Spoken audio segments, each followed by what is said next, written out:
Dragon Ball Super figures are back, and I have been loving what Bandai has been delivering so far. We've gotten God Goku vs. Beerus and Matchmakers, UI Goku and Solid Edge Works, and more to come from other series. The future is bright for DBS, and today we'll be reviewing the latest set of figures from the series, the Blood of Saiyans, Super Saiyan God, Super Saiyan, Goku, and Vegeta, while figuring out whether or not they're worth picking up. We do Dragon Ball figure reviews, news, and more here on the channel, so if you don't want to miss out on the hottest releases, make sure you subscribe.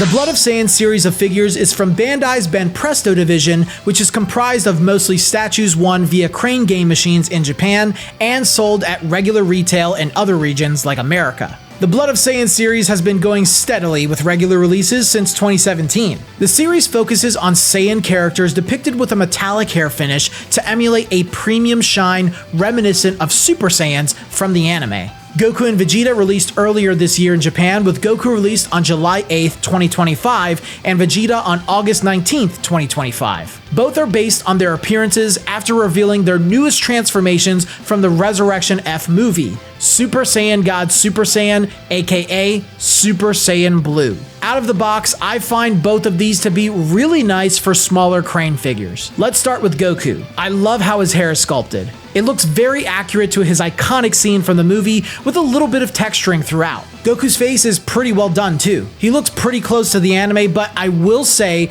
that there are a few things that irk me just a little bit. I'm usually not one to use this criticism, as I feel it's a little blown out of proportion most times, but I think his eyes being so bolded really do clash with the rest of his face. I think if the figure had a bit more of a matte coating with shaded added to the little bit of line work sculpted on his face, it wouldn't stand out so much. I also think his expression is just a little too plain, whereas in the movie, it almost looked as though Goku had one of his eyebrows raised. It's not that bad, just a little uninspired. I do really like the rest of the sculpt though. Great musculature on his body to make him look ripped, like on his chest and arms, cool texturing on his clothes to give it some depth, and I also really love the added touch of his belt sash flowing up just like it did in the film. Goku's also displayed on a base and can't stand without it, since Bandai put the pegs directly on his feet rather than on the base itself, something that I'm not really happy about whenever they do. Vegeta's the same way, by the way. It's not the end of the world since the bases are at least somewhat small, but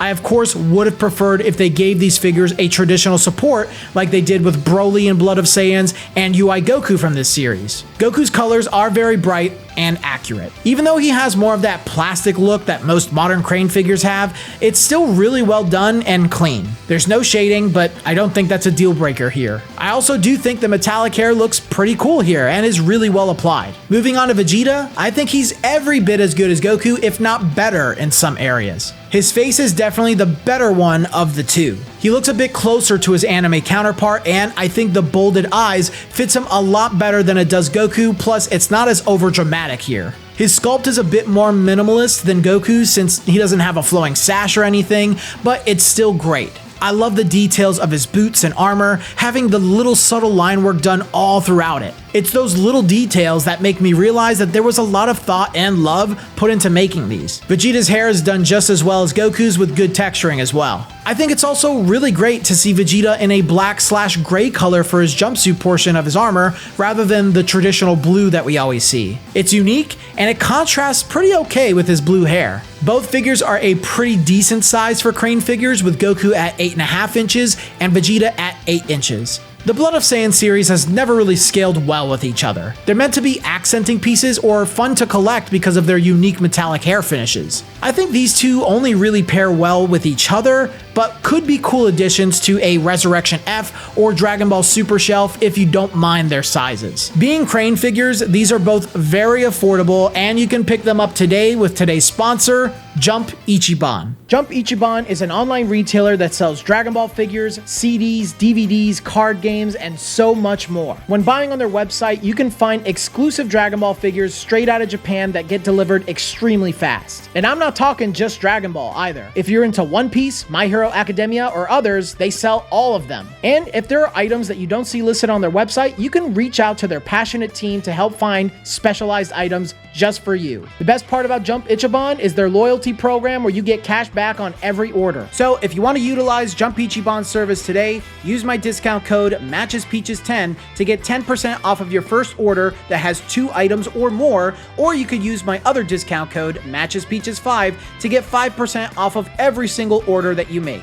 So go check out Jump Ichiban and get your collection growing. Thank you very much for sponsoring today's video, and now, back to the video.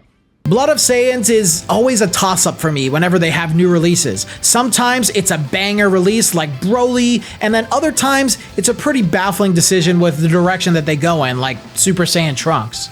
Luckily, these two are some of the more positive Blood of Saiyans releases that I've ever had. I really do hope that these two releases are a sign of Bandai looking into Dragon Ball Super's existing character lineup that they really haven't touched for Masterlies, but until then, I am pretty happy to own both of these in my growing Crane figure collection.